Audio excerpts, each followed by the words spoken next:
先跟我们虎场大拷问的朋友打个招呼。请说普通话。跟谁？虎场大拷问，我也没有口音呢。来，你比我还刻薄。虎场大拷问的朋友们，大家好，我是井柏然，我在片中饰演阮念。我是孙谦，我饰演尚之桃。那可以先互相介绍一下对方的角色吗？芊芊这一次在《早春千两》当中演的尚之桃是一个既卑微又清醒的女孩，非常独立，然后也很有野心。然后在职场上遇到阮念之后，在情感和工作上都完成了一次很潇洒的成长。哇哦！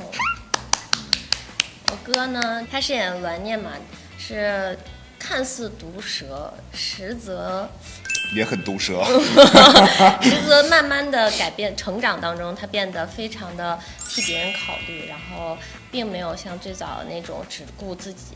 但是他肯定有自己的难言之隐吧，那么毒舌。其实你误会蛮深的，他这种毒舌只是针对尚之桃而已。这样吗？还蛮过分的。对。如果这个毒舌属性 battle 一下的话，你觉得是景哥能赢还是阮念能赢呢？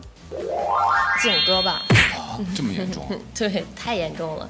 阮念还有的时候刻意凹，你知道吧？景哥就是一说话就很毒。认证吗？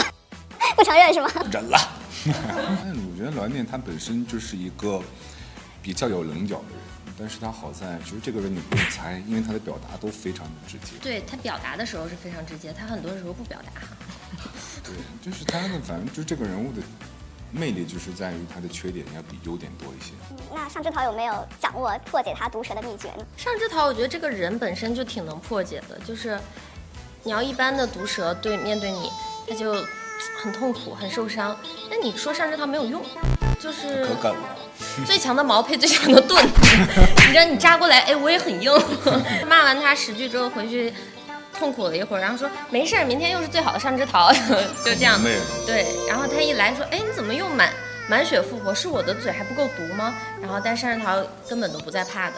但这个也是最能拿捏阮念的一点。那如果是你们本人遇到阮念，会有什么拿捏他的方法吗？先打他，直接拉黑。无视吧。那合作之前你们对彼此有什么了解吗？我觉得芊芊，在年轻的女演员当中，我觉得她是一个很特别的样子，非常文艺的那种女孩，非常有故事感的那个样子。我们俩之前活动上有见过，所以我就觉得这个女孩很特别。早就想的时候有一个机会可以一起合作，然后我们在活动上也见过。活动上有打招呼吗？有啊，有打招呼。那会儿还没有确定说在早春有合作。那你们打招呼的契机是什么呢？随便打的。契机就是想打招呼。迎面走来点个头那种。你跟别人打招呼还要契机？就不能出于礼貌，就不能出于彼此尊重，然后有点好奇，就非得有个契机，就是单纯想打个招呼。看见帅哥，其实不想说一句嗨。后来是怎么熟悉起来的呢？一开始觉得芊芊有点高冷，因为她的样子也挺高冷的。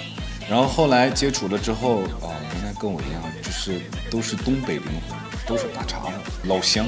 哥的那个东北话应该绝对比我的那个等级要高，因为有的时候发那个微信，一发微信我都怀疑谁抢他手机了。就是没合作之前，我的男神，简直太期待了。然后你看，这就是误会，这就是因为就是他就是我跟芊芊每次私底下就是微信聊天的时候，我觉得他就是我东北语言的对象。我也是只针对孙谦我才会说东北话，因为我跟很多朋友其实是说法语的。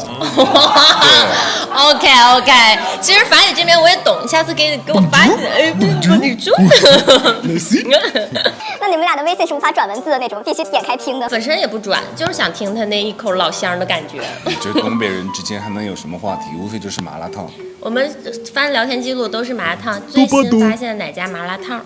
就这么一点事儿。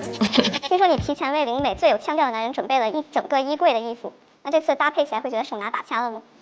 也没有手拿把掐，因为正好就是现在自己很专业对口。没有，就是正好是遇到了一个合适的角色，然后在那个衣服的这个设计上确实也有一些小小的说法，比如说在之前它完全是一个情感封闭的一个状态里边，它可能就是领带，然后穿得很正式，很紧实。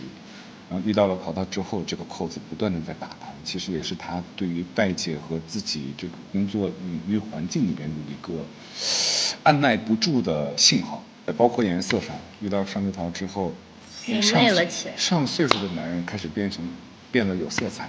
但说到这儿特别搞笑，因为我们拍摄期间正好我们两个孙谦跟井柏然也赶上了有一个时装周，然后我们戏里边本身就沾了一点时尚，就是这一块的一些工作，然后刚好我们两个都离组去参加了时装周，还遇到同一个时间，在一个酒店。会不会觉得哎，这是栾念还是井柏然？大方说呗。这是一个就是很有品味的帅哥。你可是贵公子的鼻祖呢。那如果你们和栾念、上枝桃 battle 一下时尚表层里，你们觉得谁会拔得头筹？说呀。孙谦。您往前是什么意思呢？有想讲的话？有误会。哦，那就上枝桃。好。我们景哥心中的答案是栾念。那我们井柏然自己呢？更不用说了，不争不抢，这在哪儿？在哪儿来着？他现在有很多路透和片花嘛，就让人感叹不愧是成年人的恋爱。剧中有哪个桥段是也让你们觉得哇，这得怎么演才可以？有没有让你们震撼到的一场戏？比我更成年人一点，我听听你的答案。我觉得可能还是亲密戏，对，亲密戏，反正都完全没有画面。然后我们那个组里边也专门给我们请了一个亲密指导。首先他会输出他的审美，其次呢是他会指导我们怎么去做动作，怎么去表现，就是这一块美学的东西，然后会给我们一些方向吧。而其次，因为有他在，我们两个也会放松一些。对，真的挺有用的，在心理上。那都说栾念和上枝桃是白天半熟，晚上全熟吗？你们认可这个称号吗？白天不熟，白天一点不熟。晚上就有点过火。怎么说呢？过熟。其实蛮准确的。你们那都表达的有点平。那要你们来形容的话，怎么形容他们的关系呢？就极端。不能说，再说就很那个了。再说要冲 VIP 了是吗？对啊，不能说了，点到为止。说路透嘛，就是因为狗狗吵架那一块，就是看你们两个人对着哭，虽然在那抢狗的抚养权嘛。然后大家评论就说，不知道还以为你们爱的是那只狗，你们是怎么理解这场戏的呢？爱的是我们错过和失去的那个家吧。其实卢克在两个人的关系当中是一个很重要的粘合剂，他就像这两个人的一个孩子一样。所以为什么说那场两个人吵架其实是在挽回彼此，可以说更多是栾念在挽回上枝桃，但他只能用孩子，用这个狗卢克去说事儿，所以他在片中台词也说了，说分个手跟离婚似的。不是我嘴不浪叽哦，是栾念自己本身的嘴不浪叽的原台词。